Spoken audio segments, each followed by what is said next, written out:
একজন স্বামী বাইকের পেছনে বেঁধে নিয়ে যাচ্ছেন তার মৃত স্ত্রীকে। এই দৃশ্য যেন কোনো মতেই ভুলবার নয়।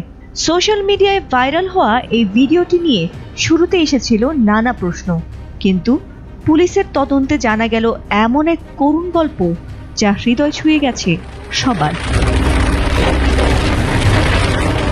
ভারতের নাগপুর থেকে এই হৃদয় বিদারক ভিডিও সামাজিক যোগাযোগ মাধ্যমে ভাইরাল হয়ে মানুষের হৃদয় ছুঁয়ে গেছে। ঘটনাটি ঘটে 9 আগস্ট। নাগপুরের লোনারা থেকে মধ্যপ্রদেশের কারণপুর গ্রাম এলাকায় স্ত্রী গায়শ্রীকে নিয়ে মোটরসাইকেল চালিয়ে যাচ্ছিলেন অমিত। দেউলাপাড়ার কাছে পৌঁছালে হঠাৎ একটি দ্রুতগামী ট্রাক পেছন থেকে ধাক্কা মারে তাদের মোটরসাইকেলকে। এতে গায়শ্রী রাস্তায় পড়ে যান এবং ট্রাকটি তাকে চাপা দিয়ে দ্রুত পালিয়ে যায়।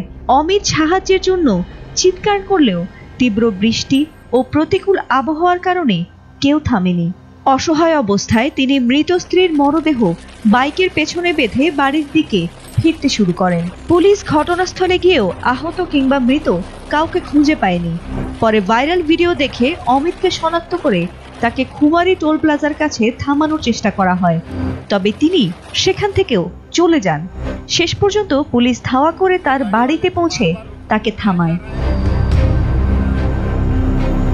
নাগপুরের গ্রামীণ এলাকার পুলিশ সুপার হর্ষ এ পোদ্দার জানান, মৃতদেহ ময়নাতদন্তের জন্য ইন্দিরা গান্ধী মেডিকেল কলেজে পাঠানো হয়েছে। এই ঘটনায় মামলা দায়ের করা হবে। আর এই ঘটনাটি শুধু একটি দুর্ঘটনা নয়, এটি একটি স্বামীর নিঃস্বার্থ ভালোবাসার জীবন্ত চিত্র, যেখানে ব্যথা, আশা ও মানবতার মিশ্রণ বিরাজ করছে। ফাতেমা সুলতানা, এটিএন বাংলা।